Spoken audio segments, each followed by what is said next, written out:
You ever have a moment in your life when you realize you're not really part of your own family? For me, it started the year I turned 14. My mom had been single for a few years, and I guess she got tired of carrying the weight alone. So she remarried a guy named Dennis. He came with a 17-year-old son named Brandon, who walked around like he owned every room he stepped into. 3 years older than me, full of attitude, and we clashed instantly. The wedding photos hadn't even made it to the wall before things started falling apart. At first, it was little things like Brandon leaving dirty plates in the sink, and somehow I'd be the one Mom yelled at. Or how my favorite shampoo kept vanishing until I spotted it in his gym bag. Dennis? He never asked, he assumed, and I was always the problem. I remember thinking, okay, maybe this is just how blending families works. I kept my head down, tried to keep the peace. But the peace was one-sided. Brandon got away with everything. If he stayed out late, no one blinked. If I came home 10 minutes after curfew, it was like I'd committed a felony. Then came the big announcement Mom was pregnant. I should have been happy for her, I guess. But when she told me they were converting my bedroom into the nursery, any goodwill I had evaporated. I got demoted to a guest room that smelled like mothballs and barely fit my bed. That was the first time I truly felt invisible. As the baby my new half-brother, Mason, grew, so did the imbalance in our family. Brandon dropped out of college, moved back in, and brought chaos with him. Loud parties, sketchy friends, weed smoke drifting under my door while I was trying to study. I kept quiet. I kept working. I joined every club at school just to stay out longer. When that wasn't enough, I picked up a part-time job at a bookstore. Dennis hated it. Said I was neglecting my education. I think he just didn't like that I wasn't home for him to nag. Then came the night that broke me. I got home late after a group project. The house was quiet. Too quiet. On the fridge, a note in Mom's handwriting, dinner out with the family, leftovers in the fridge. I read that sentence 3 times, the family. But I wasn't included. It felt like I'd been erased. Not accidentally, deliberately. That was the night I stopped trying to belong. A few weeks after my 18th birthday, everything exploded. I came home one night to find my room trashed. Brandon had thrown a party, and apparently my space became the hangout spot. Beer spilled on my laptop. My school papers crumpled and soaked. My books knocked off the shelves. The next morning at breakfast, I was shaking with anger. I told them what happened. Dennis didn't even blink. You should have locked your door. Mom gave me a tired sigh. Let's not make this a big deal. Brandon said it was an accident. That's when I snapped. I stood up from the table, my voice calm but razor sharp. It wasn't an accident. It was disrespect. And you're defending it. Dennis leaned back in his chair, crossing his arms. Maybe if you acted more like part of this family, people would treat you like it. I didn't say anything back. I just nodded. Not because I agreed, but because I understood. I was done. From that moment on, I focused on one goal, getting out. I worked longer hours, applied for scholarships, found a tiny apartment near campus, and quietly signed the lease. When I told them I was moving out, Dennis scoffed. You think you're ready to live on your own? I know I am, I said, steady. I have to be. Mom barely spoke. Just sat there with that look on her face like she was watching a stranger at her table. Packing my things was like peeling away layers of old skin. Everything I boxed up felt like proof I had survived something. Mom helped, quietly. She offered me a blender, an old toaster. It felt transactional, like she didn't want to acknowledge the real reason I was leaving. When I shut the door of my new apartment for the first time, I cried. Not because I was sad, because I finally felt free. The apartment was small, but it was mine. No loud parties, no slamming doors, no one telling me I was the problem. For the first time in years, I could hear myself think. I fell into a rhythm classes, work, sleep, repeat. It was peaceful and lonely, but mostly peaceful. Then Dennis got sick. It wasn't life-threatening, but it shook him up enough that he started talking about his will. One night, Mom called me. Dennis is finalizing his estate plans, she said. He's decided to include Brandon and Mason, not you. The silence that followed that sentence said everything. I understand, I replied. Do you know what it feels like to be officially told you're not family? Not metaphorically, not emotionally, legally. Mom tried to soften the blow. It doesn't mean we don't love you. Yeah, I interrupted. I know. I didn't cry that night. I didn't even get mad. I just lay in bed, staring at the ceiling, thinking, I gave everything I could to people who never planned to give anything back. That was the night I started letting go for good. What I didn't know then, what they definitely didn't know, was that the universe had something wild in store for me. Because just a few months later, my phone rang. A lawyer. Strange name. I almost didn't answer. "Is this Claire Daniels?" he asked. "Yes? I'm calling on behalf of your great aunt, Evelyn. I regret to inform you, she passed away recently, and you are the sole beneficiary of her estate." My heart stopped. "What?" "She left everything to you, Miss Daniels. The trust totals approximately $3 million. I dropped the phone, not metaphorically. I actually dropped it. I stared at the screen long after the call ended. $3 million. From a woman I barely remembered. Evelyn had been my dad's aunt, someone I visited a couple of times when I was younger, quiet afternoons. Tea with too much sugar, books stacked in corners, and a fireplace that smelled like pine. She wasn't warm, but she listened, and maybe that's what stuck with her. Maybe that's what made her choose me. It didn't take long before I was sitting in a law office, flipping through paperwork I could hardly believe was real. Her will was simple. Everything came to me: her savings, stocks, 2 properties, and a letter. I read that letter over and over. She wrote that she saw herself in me, independent, resilient, someone who carved a life out of neglect. She said I reminded her what it meant to survive with quiet grace. That letter hit harder than the money ever could. I didn't tell anyone, not at first. Not because I wanted to keep secrets, but because I knew exactly what would happen if the news got out. My family had made it clear what I meant to them, an afterthought, a spare piece. I wasn't about to become their ATM. So I stayed quiet. I moved smart. Bought a small house, paid cash, got myself a financial advisor, set up long-term investments, and kept my lifestyle simple. No flashy cars, no sudden vacations, just peace. But peace doesn't last forever when people start sniffing around for something they think they're owed. It started subtly: a text from my cousin out of nowhere, asking if I'd heard anything about Aunt Evelyn's estate. Then came a call from Mom, casual at first, just catching up. I hadn't heard her voice in months, but her tone gave it away: too sweet, too curious. She asked how school was, how I'd been. Then she slid it in like it was nothing. "Did you hear about Evelyn passing?" I told her I had. She paused, then asked, "Did she leave anything to you?" That pause held everything. Hope, entitlement, maybe even desperation. I could have lied, but something in me snapped. I said yes, and that was the end of the small talk. Her voice sharpened instantly. She wanted details. I gave her none. I wasn't rude, but I was firm. She ended the call by saying, "Well, I hope you don't forget who's always been there for you." I almost laughed. The audacity? Always been there? The woman who sat silent while her husband cut me from his will? The one who handed my bedroom to a newborn like I was being evicted from my own life? But I didn't say that. I just said, "Thanks for checking in," and hung up. That should have been the end. I wanted it to be the end. But of course it wasn't. The next few days were a blur of phone calls from numbers I didn't recognize. Brandon texted me out of the blue with a casual, "Hey, long time, how are you?" As if we'd ever been close. Then Dennis called. That one I didn't answer. He left a voicemail that started polite and ended with guilt. "You know, Mason's growing up. We're trying our best here. It would mean a lot to the family if you could help out during this tough time." I deleted it. They didn't even pretend to care about me until there was money involved. What did they think I owed them? After everything, it didn't stop. In fact, it escalated. Mom invited me to lunch.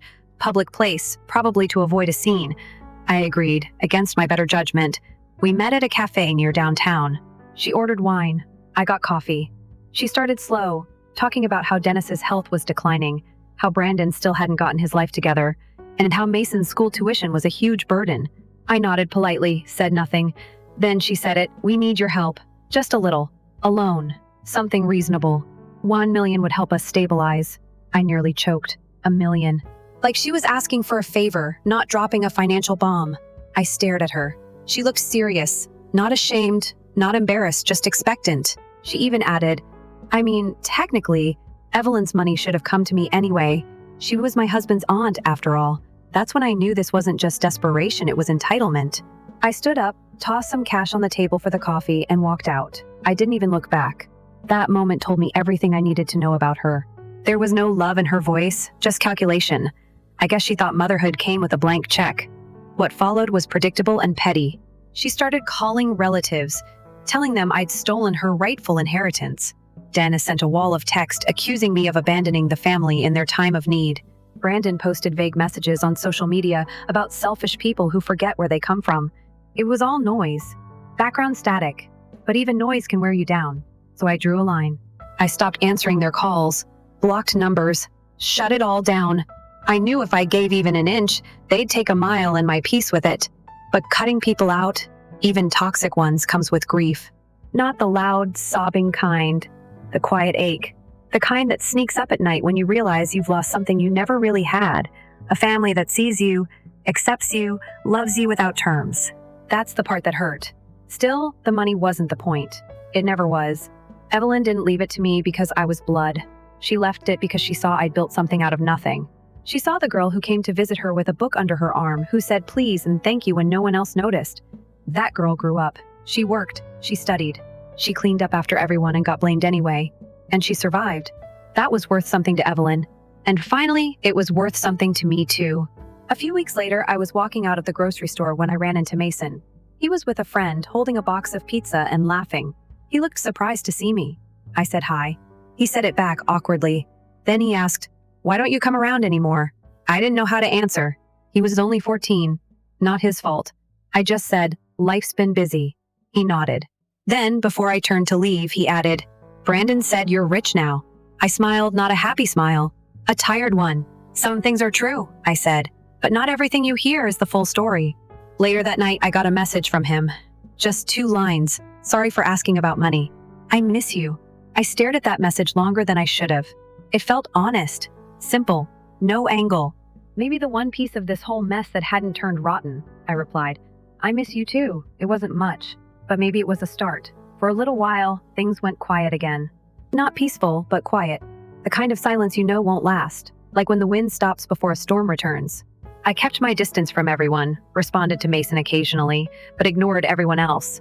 I thought that they'd eventually accept it, that they'd back off, regroup, move on with their lives. But people like Dennis and my mom don't just let things go. They obsess, they scheme. And when guilt doesn't work, they try fear. It started with another text from Dennis. This one wasn't pretending to be polite. No more guilt trips. It read, "You'll regret not sharing. We're not done with you." That was it. No greeting, no name, just a warning. At first, I didn't take it seriously. Dennis was all bark. But something about the tone unsettled me. I showed the message to a friend, half joking, half nervous. She looked at me and said, "If this guy is desperate enough to ask you for $1 million, he's desperate enough to do something dumb." I shrugged it off, but the thought lingered. 2 days later, I got a letter in the mail. Heavy envelope, fancy paper, return address from a law firm I didn't recognize. I opened it slowly. Inside was a notice that I was being sued.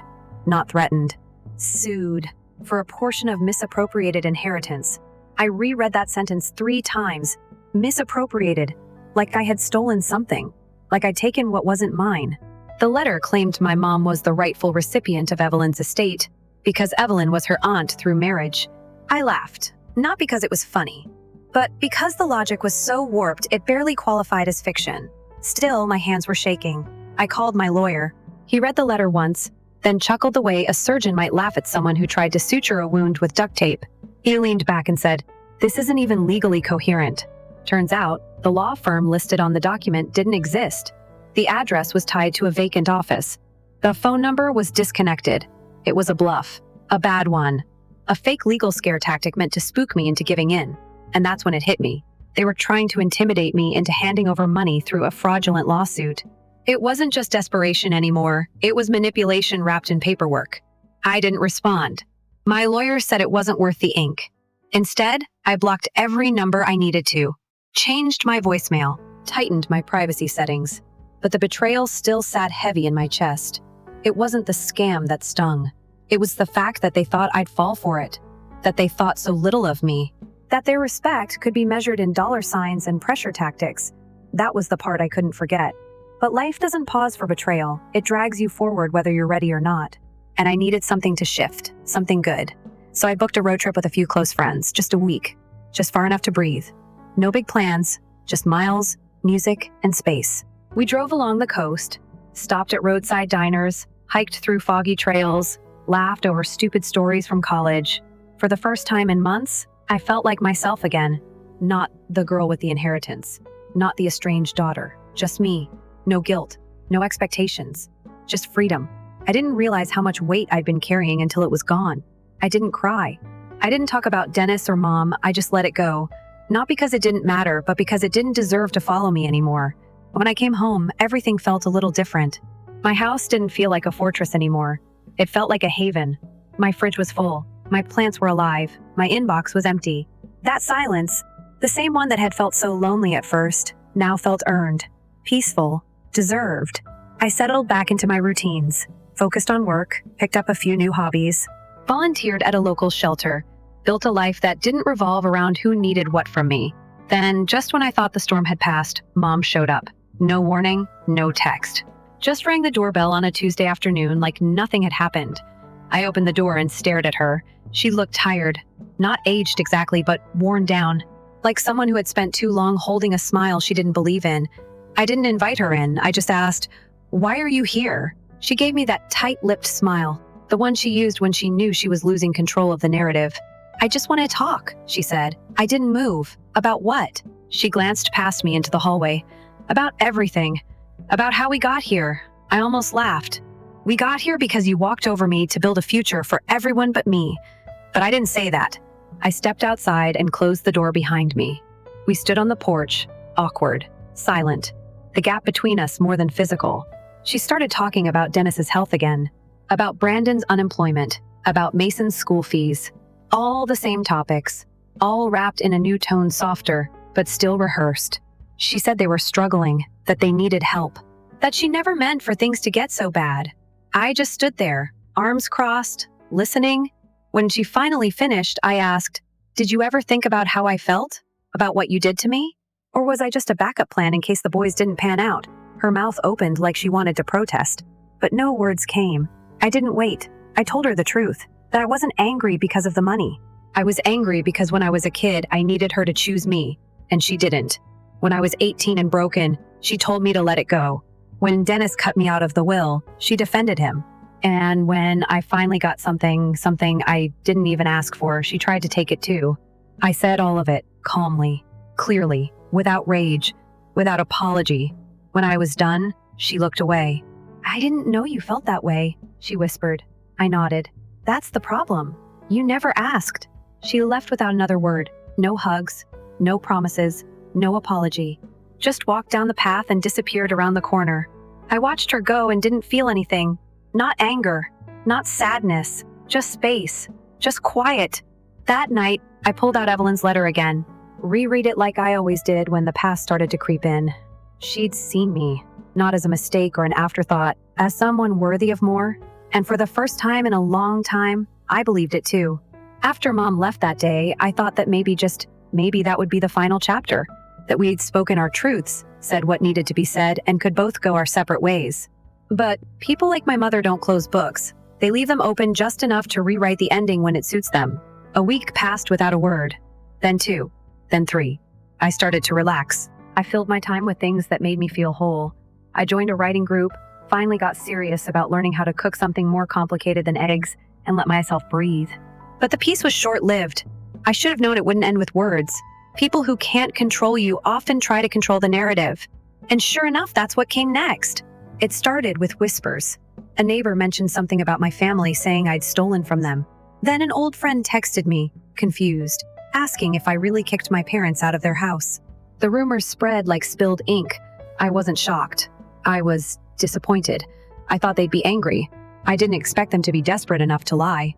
But that's the thing about people who depend on your silence. They panic when you speak, even if you're only doing it with your actions. I didn't respond to the stories. I didn't correct them. Anyone who knew me wouldn't believe that I was the villain they painted me to be. But the final push came one morning when I found a handwritten letter in my mailbox. No stamp, no envelope. Just folded, torn notebook paper tucked between bills. It was from Dennis. He wrote that they'd been forced into legal consultation because of my unwillingness to engage with the family. That Evelyn's estate had caused a spiritual divide, and it would be best for all of us if I just gave them what they believed they deserved. The wording was careful, but the message was clear. It wasn't a request. It was a warning disguised as peace. The last line read, "Don't let money be the reason this family breaks for good." I read it twice and laughed out loud. Not because it was funny, but because they still believed we were whole, that there was something left to break. What they never understood is that I didn't tear this family apart. I just stopped pretending it was together. I threw the letter away. Then I sat down and did something I'd never done before. I wrote my own letters. Not for them, for me, for closure. One to Dennis, one to my mom, one to Brandon, one to myself.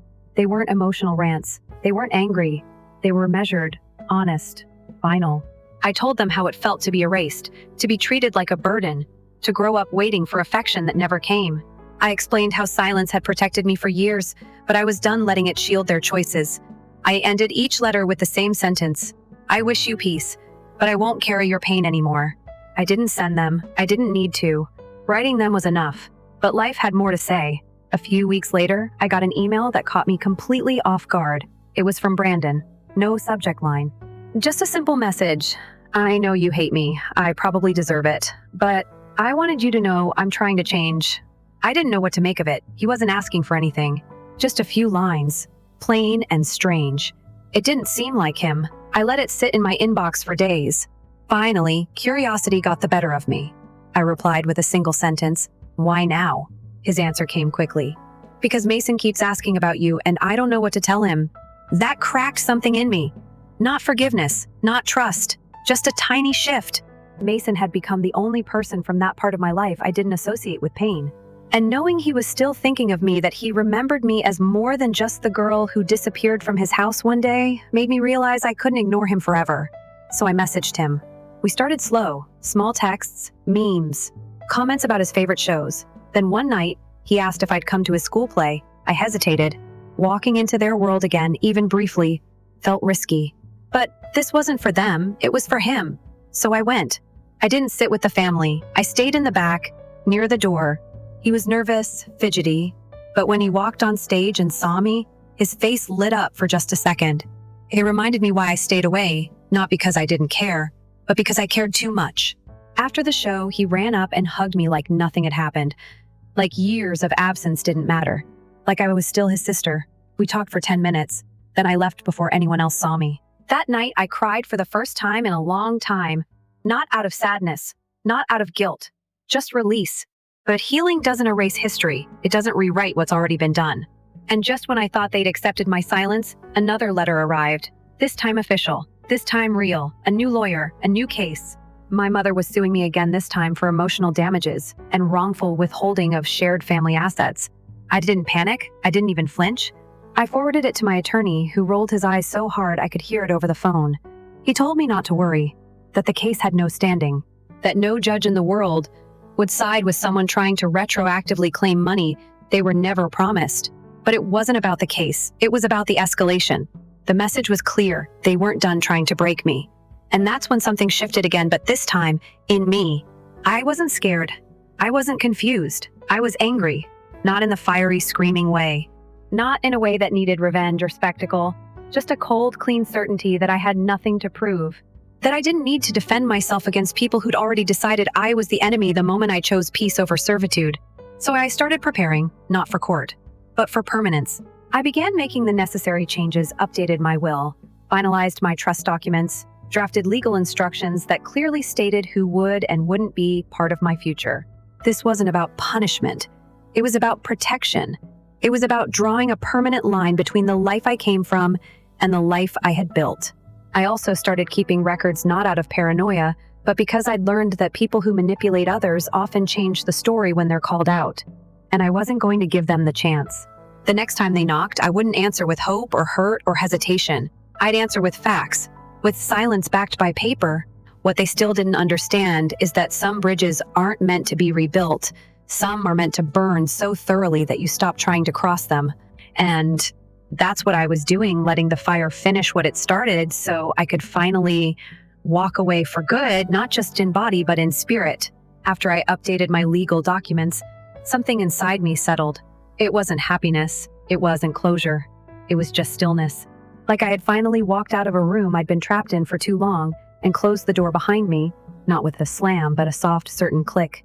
I didn't tell anyone what I was doing. I didn't know anyone that. But with every form I signed, every line I reviewed, every clause I added, I felt like I was rewriting the rules of my own story. I removed every name that didn't belong in my future. And when it was all done, I placed the folder on the top shelf of my closet and left it there like a fire extinguisher I hoped I'd never need. Then came the tipping point. It didn't explode all at once. It started with a Facebook post. I wasn't tagged, but I was mentioned indirectly, vaguely, in that passive-aggressive tone people use when they want to stir sympathy without sounding bitter. It was a photo of my mom and Dennis, standing in front of their house with a GoFundMe link beneath it. The caption read, "Struggling with health bills and school expenses after being betrayed by someone we considered family. Anything helps. Betrayed." That word stuck like a splinter. Betrayed. As if I'd tricked them. As if I owed them everything and gave them nothing. It wasn't the post that made me angry, it was the comments. Dozens of friends, neighbors, old acquaintances chiming in with outrage. How could someone do this to their own parents? "You guys are so strong, let us know if there's anything we can do." And they did donate. Hundreds of dollars. Then thousands. All based on a lie wrapped in half-truths and sealed with a photo of a sad-looking couple and a convenient villain they didn't even name. I watched it unfold like someone watching their own car get stolen and being told to feel bad for the thief. But I didn't react. Not yet. I didn't post rebuttals or comments or cryptic messages of my own. I didn't call anyone to clear my name. I let it sit. I wanted them to feel safe in their lie. I wanted them to relax. Because there's something powerful about letting someone build their illusion with complete confidence, only to watch it collapse when the truth arrives, uninvited, undeniable, and fully documented. So I gathered everything. Every message, every voicemail, every fake lawsuit letter, screenshots of texts, timestamps of their visits, recordings of their demands. I had emails. I had bank statements. I had the letter from Dennis threatening me. And I had receipts. Literal receipts from gifts I had bought for Mason over the years to groceries I covered when Dennis lost work and they forgot to pay me back. It wasn't about money, it was about history. I wanted a record of who I was and what they chose to ignore. Then I wrote my own post. It wasn't long. No pictures, no hashtags, no pleas. Just my words. I never wanted to make this public. I believed for a long time that walking away quietly was the mature thing to do. But when people build their reputation on lies that hurt others, silence becomes complicity. I was not included in the will of the man who raised my half-brother. I was told I wasn't family. When I received an inheritance from a great-aunt who had no children and chose me out of her own will, my family sued me. Not once, twice. I have documents, letters, and recordings to prove everything. I said no to money demands because I was tired of being treated like a backup plan. If you've been told otherwise, ask yourself who benefits from that version. I don't want donations. I don't want pity. I want peace. And peace begins with truth. I didn't check the comments after I posted it. I didn't need to.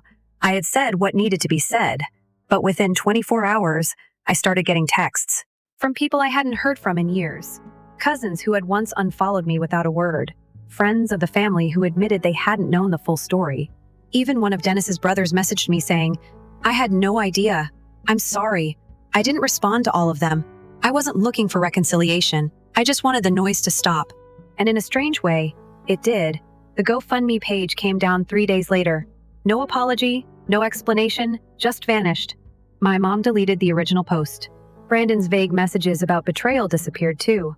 I imagine they were embarrassed, or maybe just exposed. I didn't care which. They stopped talking because they had nothing left to say that wouldn't unravel further. And me? I didn't feel victorious. I didn't feel vindicated. I just felt free. Like I'd finally put down a weight I had carried so long, I forgot what it felt like not to bend under it. Mason was the only one I worried about. He hadn't messaged me since the play. I figured they were keeping him away or maybe feeding him another version of things. But 2 weeks later, he texted, "I saw your post. I'm sorry they did that. I didn't know." I told him he didn't have to apologize, that none of it was his fault, and that if he ever wanted to talk, I'd always answer. He replied with a heart emoji. It wasn't much, but it was real. After that, life became quiet again. But this time, it was different. It wasn't silence born from exclusion. It was silence chosen. A silence I built like a room with thick walls and soft light. I filled it with things that made me feel whole: books, laughter, my dog, late-night cooking experiments, and long walks that reminded me the world was bigger than a single bloodline. I even started seeing someone new, slowly, carefully. Someone who listened without judgment, who never once asked about the money, and who made space for my story without trying to rewrite it. It felt foreign, this kind of care, but good. I saw a therapist too, not because of the money or the lawsuits, but because I wanted to make sure I didn't carry all of this into whatever came next. We talked about guilt, boundaries, grief, and how sometimes survival means grieving the family you were born into while building the one you choose. She told me something that stuck. "You didn't break your family. You just stopped bleeding for people who wouldn't stop cutting." I wrote that down and taped it to my mirror. Eventually, I visited Evelyn's grave. I hadn't been since the funeral. It was small, unassuming, like her. I stood there for a while, unsure what to say, then whispered, "Thank you. Not just for the money, for the belief, for seeing me when no one else bothered to look." I left a single rose on her headstone and walked away with dry eyes and a full heart. There was no dramatic ending, no final scream, no grand confrontation, just the quiet satisfaction of living well, the kind of revenge they never see coming, not because it's loud, but because it's sustainable, because it lasts. Months passed, seasons changed. What used to feel like a wound began to feel more like a scar there, visible, but no longer tender. Life was simple and steady. I kept a routine, I worked, I cooked, I read more than I used to, took better care of my body, laughed a little louder around people who didn't expect anything from me. The inheritance became less of a headline and more of a background note, like wallpaper I no longer noticed. It gave me choices, not just in the obvious ways like where to live or what to eat, but in quiet ones too, who to spend time with, which phone calls to ignore, what kind of silence to keep. But life, even when calm, has a way of circling back to what's unresolved. And the next time my past showed up, it wasn't in the form of threats or lies or guilt. It came as a letter, a real one. In Mason's handwriting, it was short. Just a page belted carefully, not rushed. He wrote that he'd been thinking a lot about everything about how the family treated me, about what he saw growing up, about the lies he believed simply because they were convenient. He said he was angry at them, that he saw now how I was treated and felt ashamed he didn't notice sooner. He asked if we could talk sometime in person when I was ready. I sat with that letter for a long time, not because I didn't want to see him, but because I wanted to be sure I was ready to sit across from someone who shared a roof with my pain for years.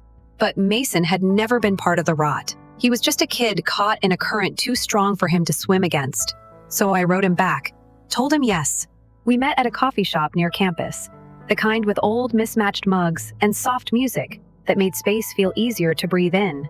He was taller than I remembered, a little more unsure of himself, but his eyes still held the same quiet warmth. We talked about school, about books, about our memories. He told me how things had changed at home, how Dennis was bitter, how Brandon had moved out again, how Mom still acted like the victim in every conversation. But he also said he was done pretending, that he wanted to build something real, with people who told the truth. I didn't promise anything that day. I didn't make declarations or open wide the door. But I let him sit with me, and I listened. And for the first time in years, I felt like family wasn't just something you're born into. It's something you earn. After that, we kept in touch. Slowly, carefully. He came over once in a while, helped me with errands, asked questions about school and work, and what it meant to live independently. I could tell he was watching, not in judgment, but in curiosity, like he was trying to figure out what a healthy life actually looked like outside the one he was handed. I never pushed him to cut ties with our parents. I never told him what to think. I just answered honestly when he asked and let him form his own conclusions. That was the difference. I never needed control. I only ever wanted respect. And Mason gave it freely. One afternoon, he showed up with a box in his arms. Inside were things I hadn't seen in years. A necklace I thought I'd lost. A photo album from when I was 10. A journal I kept in middle school. He said he found them in the garage, shoved in a box marked junk. I flipped through the pages and felt something strange, not sadness, not anger, just clarity. Like I was meeting the girl I used to be and finally able to tell her, "You made it." That night, I sat alone in my living room, surrounded by pieces of my past, and felt more whole than I ever had when I was trying to fit into their version of a family. The final surprise came not long after. I got a call from my attorney. Nothing urgent, he said, just an update. Apparently, the last of Evelyn's estate had finally cleared a small piece of land she'd inherited years ago that had never been properly titled. He asked what I wanted to do with it. Sell it? Hold on to it? I asked where it was. Turned out it was in a small town a few hours away. Quiet, remote, scenic. Something about it intrigued me. I decided to drive out there the following weekend, just to see it for myself. The land wasn't much. Just a stretch of earth with a view of rolling hills, a few stubborn trees, and the sound of wind that didn't seem to belong to anyone. But standing there, alone, I felt something I couldn't quite name. It wasn't about the land. It was about the possibility, the space to start something new, untouched by old memories or inherited pain. I sat on the hood of my car and watched the sun dip behind the hills and thought about how much of my life had been shaped by the people who failed to love me the right way. but also how much I had shaped it since. I didn't need revenge. I didn't need an apology. I didn't even need them to understand. I found peace not through their acknowledgement, but through my own becoming. I kept the land, not for profit, not for show. I planted a few trees, set up a bench, brought Mason out once or twice just to breathe. He liked it too. Said it felt honest. I agreed. I started calling it my quiet place, and sometimes, when the city got too loud or memories grew too sharp, I'd drive out there, sit in silence, and remember who I was before they tried to define me. As for my mother, she never tried again. No calls, no letters, no lawsuits. I think she finally realized I was done playing the role she cast me in. Dennis faded into background noise. Brandon occasionally posted cryptic quotes about betrayal, but I never answered. They had their version of the story. I had mine. The difference was, mine had receipts. Sometimes people ask me if I'd do it all the same, if I'd still walk away, still say no, still let the money stay mine instead of buying my way into a family that never saw me. And the answer is yes. Every time, yes. Because what I've built since the peace, the freedom, the sense of self, I never had that growing up. And no amount of fake forgiveness or manipulated guilt was ever going to give it to me. Evelyn saw something in me before I saw it in myself. She gave me more than money. She gave me the permission to be more than what I'd been told I was. That wasn't a gift, that was a legacy. And I carry it now not like a weight, but like armor. So if you ask me what happened to the girl who was cut out of the will, whose bedroom became a nursery, who got forgotten at dinner tables and blamed for messes she didn't make, I'll tell you. She built a life, quietly, strongly, without them. And in doing so, she became someone they'd never be able to ignore again. Not because she shouted, but because she chose herself and never looked back. Story 2, they thought I was just another numbers girl, so they fired me. What? They didn't know? I own 90% of the company. It happened in Austin, Texas, just last fall. I was 38 and had quietly spent the last 7 years building our logistics division from the ground up. Not that anyone gave me credit for it. Then barged in Blake Carver, the Golden Boy CEO, Harvard MBA, and walking TED Talk. No knock, no respect, just swagger. Cologne and a folder were slapped onto my desk like a mic drop. We need to talk. I paused mid-sentence, mid-projection charts and trends that had been consistently outperforming expectations. But apparently none of that mattered. Blake never bothered learning what I actually did or who I really was. I just thought I was another background figure in the office, the kind of woman he could dismiss without consequence. We're restructuring, he said. The board wants a new direction. I tilted my head. You're firing me? We're not making a scene here, he replied, smirking. You're being released from your position, effective immediately. No performance review, no warning, not a word about the record-breaking quarter my team just posted. He kept talking. Something about me lacking executive presence that I wasn't.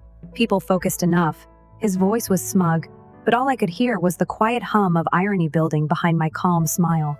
I stood slowly, closed the folder and said, You might want to check the shareholder breakdown before you send out any announcements. That's when he froze. Because what Blake didn't know was that I wasn't just a spreadsheet manager. I was the majority shareholder, the controlling vote, the real owner, and now he worked for me. Blake's eyes narrowed. He was waiting for me to cry, panic, or maybe even plead.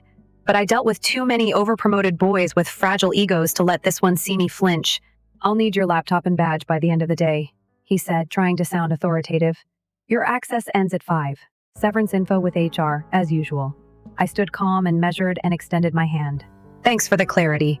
He hesitated, then shook it like he was declaring victory. Blake strutted out with the same smug grin he wore during his mere morning pep talks. He had no idea I was more than just another division head, and no one else in that glass fishbowl of an office did either. But 2 weeks earlier, everything changed when I executed a strategic acquisition quietly, a private sale that gave me controlling interest in the company my father helped build from the ground up. The same company Blake just kicked me out of. I glanced at the photo on my desk, Dad grinning next to me at the ribbon cutting of our first West Coast office. He used to say, wait for the moment. And when it comes, don't blink. So I didn't. I packed lightly, just the photo, a well-worn notebook, and my favorite coffee mug outside my office. The silence was deafening. Eyes darted up from screens, then away. Some looked confused, others uncomfortable. A few pitied me. Let them wander. I walked out into the Texas sun, feeling 20 pounds lighter. They thought I'd been buried, but really they just cleared my runway. I pulled out my phone and texted my attorney. "It's time. Let's move." He replied almost instantly. "Understood. We can call a shareholder vote by Friday." I looked back once at the shiny facade behind me. Blake thought he ended my career. But the next time I walked through those doors, I wouldn't be wearing a badge. I'd be sitting at the head of the table as the owner, and I wouldn't just smile. I'd run the meeting. If you felt that shift of power like I did, don't forget to subscribe to the channel. The next part, let's just say Blake's about to learn what happens when the spreadsheet girl owns the boardroom. My father didn't just leave me a company. He left me his gift for timing and patience. 2 weeks before Blake Carver tossed me out like yesterday's quarterly report, I was sitting in an old office downtown, lined with polished mahogany, the air scented with leather, aging books, and quiet authority across from me, said Walter Langston, our family's attorney. Since I was a kid riding around the office on a tricycle, he slid a thick envelope across the desk and folded his hands. Your father was very clear, Juliet. He said you turned 38 in 2 days. He wanted you to open this on your birthday. I raised an eyebrow. A birthday card? A scavenger hunt for hidden stocks. He smiled like someone who knew more than he let on. I didn't open it right away. I waited just like Dad used to. Wait for the perfect moment to speak his mind on the morning of my birthday. I sat in his favorite leather chair by the window. Sunlight filtered through the blinds like it always did when he'd sip coffee and read the paper, pretending the world made sense in black and white. I opened it with a calm I didn't feel. The envelope held 2 things, a gold-sealed legal document and a handwritten letter in Dad's tidy, deliberate script. Juliet, if you're reading this, it means you've turned 38. I've watched you work harder than anyone, take less credit than you deserved, and stay quiet. When louder voices took up all the air, I also watched what happened after I passed. I feared it might go this way, so I made sure you'd have more than just a seat at the table. I gave you the table. I froze. My fingers trembled. I had to put the letter down just to breathe. The trust document was airtight, notarized, and final. My father never sold his 90% controlling stake. He capped it and placed it all in my name. Effective on my 38th birthday, 90% full voting power. Instant control. I read it once, then again, then a third time. Just to be sure, I wasn't just a shareholder. I was the company.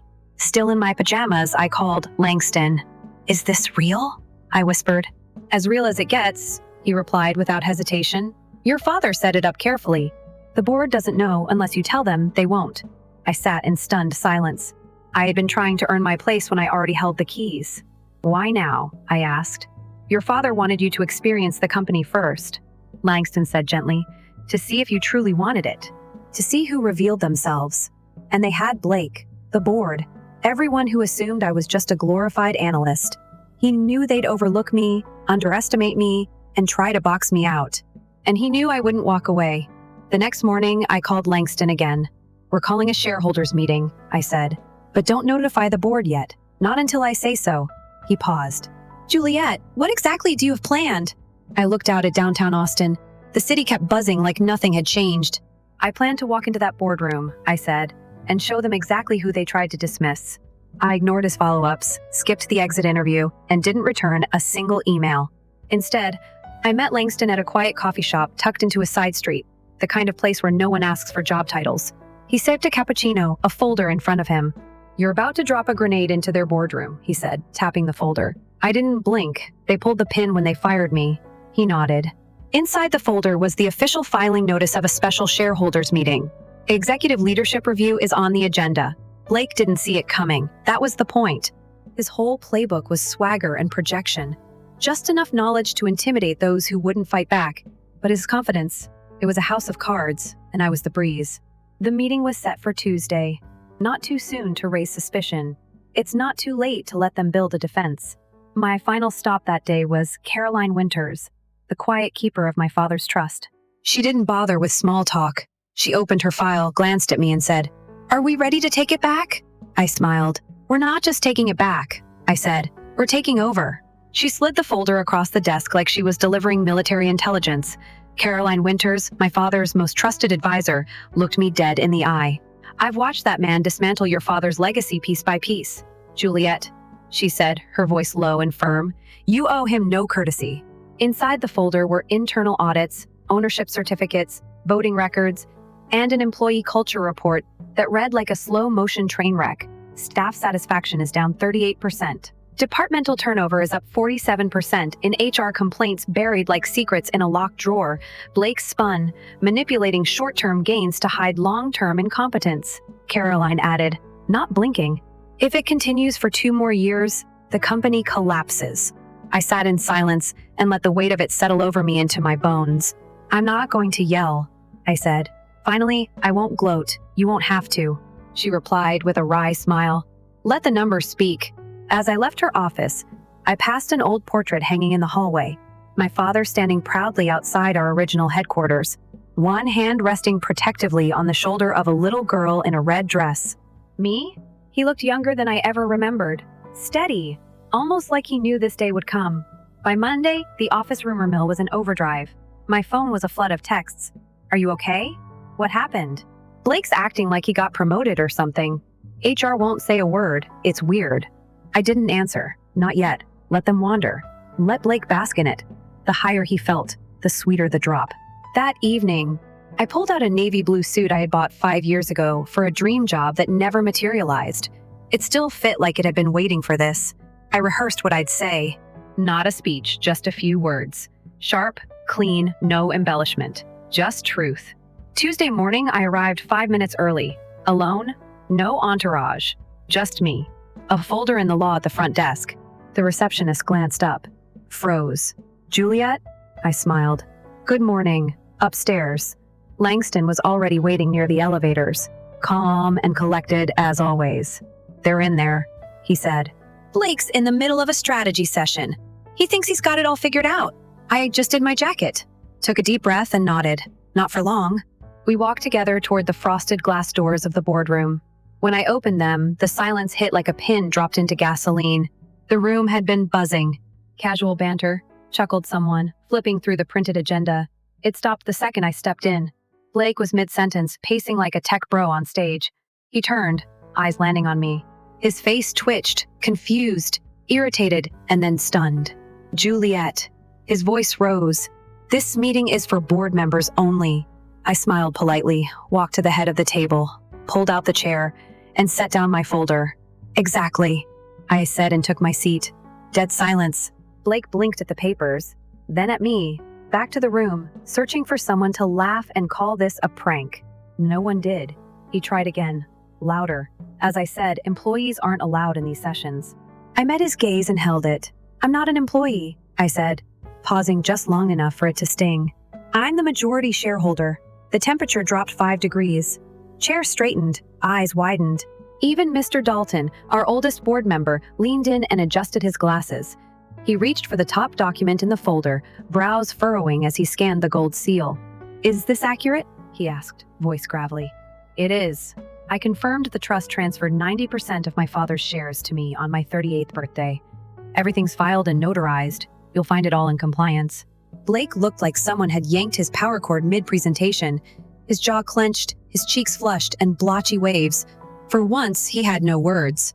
I had waited long enough, and now the real meeting could begin. As expected, Blake turned to insults. The last refuge of a man cornered by truth and stripped of illusion. You can't be serious, he scoffed. This is personal. A grudge? A stunt. I remained seated, calm. It's not a grudge, it's accountability. My father trusted me with this because he knew what this place could become without someone watching. That landed. I felt the ripple travel down the table. No one spoke, but I saw the recognition in their eyes. Blake hadn't led the company with vision. He had fed his ego and built a hollow empire. The numbers didn't lie. His curtain was slipping, thread by thread.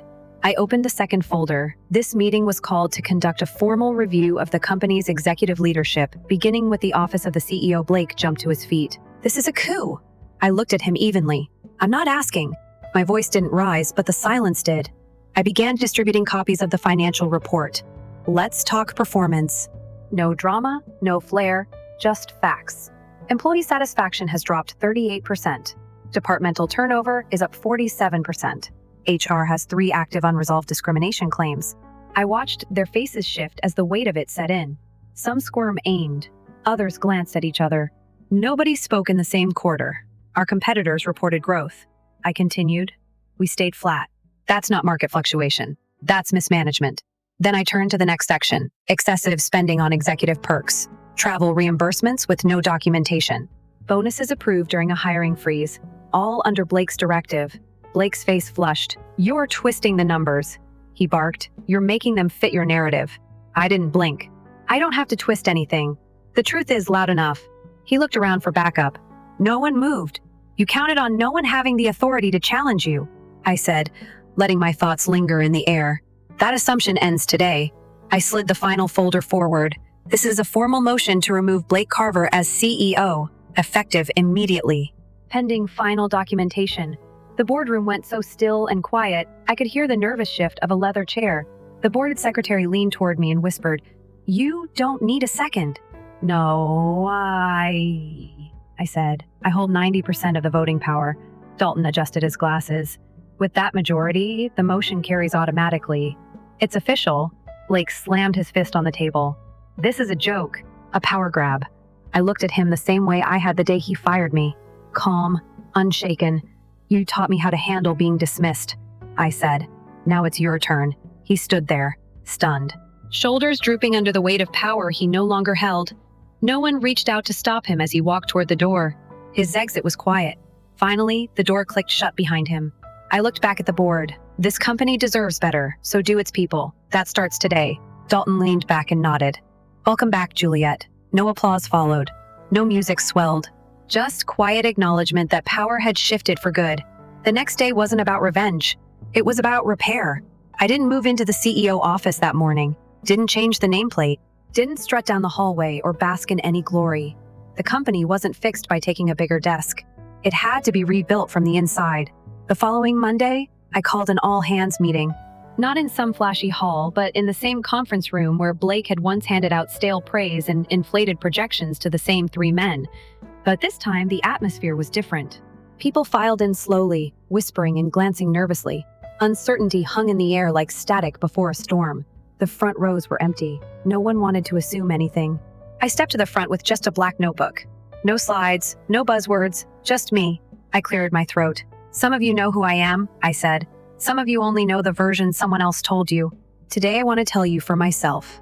And then we begin. Let me start by saying this. I didn't come back to take control. I came back to rebuild trust. That made a few people actually look up. Not a nod. Not a smile. Just attention. This company wasn't built on titles," I said. "It was built on your ideas, your late nights, and your belief that what we were creating actually mattered." I scanned the room. Familiar faces. New ones, too. Some cautiously curious, others guarded. "I used to eat lunch with the engineering team," I continued. "I got strategy proposals from junior analysts that the last exec team never even opened. Receptionists who never got so much as a birthday card kept this place running like clockwork." I let that breathe. Somewhere along the way, we lost that. Then, quietly, I smiled. Last week, someone told me I wasn't leadership material, that I didn't belong here. And to be honest, a few nervous chuckles. The tension loosened. They weren't entirely wrong. I don't clap for showmanship. I don't kiss rings. I don't pretend problems don't exist. I build real leadership. It doesn't wear a title. It listens. And for the next 2 weeks, that's all I did. I didn't barricade myself in some shiny corner office. I walked the halls, sat in break rooms, asked questions, and stayed quiet long enough to hear the answers. What's broken? What's missing? Who's taking credit and who's doing the actual work? The patterns emerged fast. Some people strutted around bloated with unearned authority. Others were patching holes with duct tape and determination, holding entire teams together with zero recognition. So I started moving pieces quietly but deliberately. I promoted Maya, a former customer service rep who'd been running her team unofficially for over a year. Her old boss had marked her as average. Now Maya has a door with her name on it and a team of her own. I brought Kevin back, an engineer who'd left after being passed over in favor of someone louder, but less capable. He stepped into my office like it was a dream. "Are you serious?" he asked. "Dead serious," I told him. "Come fix what they broke." I overhauled HR dusty complaint files were pulled off shelves. I read through every one of them, met with the people who thought no one ever would. The silent reports, the quiet resignations, and middle managers who ruled through manipulation, gaslighting, and fear. Gone. No grand exits. Just accountability. Then I finally launched something that had been sitting in my father's notebook for years. The People First Initiative is a system to recognize the unseen, to reward creativity, to promote fairness, and to honor the ones who solve more problems than they cause. The quiet innovators, the overlooked geniuses, the people too busy doing the work to brag in meetings. No more whisper networks. No more locked doors. No more where a family speaks while ignoring real issues. Just real people doing real work, finally getting real credit. One night around 9 p.m., I was walking the halls alone. It used to feel sterile here, like success had a dress code and bedtime, but now I heard laughter in a conference room, someone microwaving leftovers while cracking jokes on Slack. Plants on desks were actually alive again. One had a sticky note that read, "Water me. I'd like to live like all of us." Passing the engineering bullpen, I noticed a whiteboard tucked behind the main desk with blue marker scrawled small in the corner. She came back twice, underlined. She didn't fire Martin. She just came back. I stood there staring for a long moment. No press release, no title change, no boardroom takedown. Could match that. That was the win. The next Monday, I finally walked into the CEO's office, not because I had something to prove, but because I had something to restore. I didn't bring much. No fancy decor, no giant framed photos, just one picture. My father and me on opening day outside the very first office. He was laughing. I was 7. My cheeks were sticky with something, probably jelly. I placed it in the corner of the desk and sat down, not in triumph, but in purpose. This wasn't a takeover. It was a beginning. It felt like a homecoming. They thought they had seen the last of me when they fired me, but I returned exactly 1 year later, not as an employee, but as their future. I stood once more at the same glass doors where I had once exited, with a cardboard box and a composed smile. Only now I wore a fitted navy suit, carried a slim black folder, and held the full weight of the company's direction in my hands. The receptionist looked up and immediately stood. "Miss Wren, good morning, Elena," I replied, offering a soft smile. "We're all on the same team now." She smiled back genuinely this time, not the forced professional kind I used to see. Upstairs, the layout hadn't changed. The same polished walnut doors, the same skyline stretching out over downtown Austin, but everything else felt different. The air had shifted lighter now. People didn't flinch when someone from the C-suite walked past. They looked up and said hello, stopped pretending to be invisible. I'd kept Martin's old office mostly intact. No grand desk with golden nameplates, no oversized monitors, broadcast metrics like a stock floor, and absolutely no framed leadership quotes hanging above a leather throne. Just a clean walnut desk. A pair of comfortable chairs and photos lining the walls of us. Not me. Launch days, hackathons, office birthday parties, little moments that mattered far more than Martin ever realized. The only portrait behind my desk was of my father, not to glorify him, but to guide me. That morning, we reviewed our quarterly report. Best numbers we'd seen in 5 years. Customer satisfaction was up 23%. Employee retention is up 41%. Revenue is the highest on record. But that's not what stayed with me. It was how we got there. Not through pressure. Not through fake metrics or 11 p.m. PANIC emails asking people to bleed for bonuses they'd never see. We got there together with honesty, with transparency. People weren't whispering over coffee anymore. They were speaking in open rooms and being heard. Good people weren't just retained. They were empowered. Authority wasn't hoarded. We passed the mic for the first time in a long time. This place felt human again. There was a knock at the door. "Come in." I called Maya and stepped inside, clipboard in hand. Our head of client experience is still wearing her beat-up Converse. We never told people they needed to dress like bankers to be great here. "Are you ready?" she asked, grinning under her glasses. "They're all waiting in the conference room." I grabbed my folder and followed her down the hallway. The boardroom wasn't new, but the faces were. Half the board were women now, a few in their 40s, others in their 50s. Sales, engineering, and design, all represented. No more rooms full of identical suits, talking in circles and calling it strategy. At the center of the table sat Richard Tanaka, our newest strategic advisor. Smart measured a man who spoke less but always meant more, the kind of quiet wisdom my dad would have respected. "Elena," Richard said, nodding as I took my seat. "Would you say a few words before we begin?" I hadn't planned to, but maybe that's why it mattered. I stood, the room hushed. But this time it wasn't pressure. I felt it was trust. "I want to thank every one of you," I said, "for believing in something different, for choosing the hard road when staying comfortable would have been easier." I smiled once I was told I wasn't leadership material. There were chuckles and a few nods. "But leadership," I continued, "isn't about titles or upgrades to first class. It's about vision, accountability, and the courage to say the uncomfortable thing when it needs to be said. I glance at the portrait behind me, my father holding the same red ribbon from our first opening day. He built this company on those principles, I said, and I'm proud to say we're finally living them again. No cheers, no standing ovation, just soft, sustained applause, the kind that lasts longer than the sound itself. Later that afternoon, I took the long walk back to my office and stopped by marketing to see an intern beaming after wrapping up her first full campaign. Swung through product developers, laughing over half-sketched ideas and half-eaten snacks. And for the first time in years, I didn't just see employees. I saw a family rebuilt, reborn. And this time, I wasn't the one proving I belonged. I was simply leading us home. Not exhausted, not guarded, just alive. On the last day of one internal rotation, someone brought cupcakes to the break room.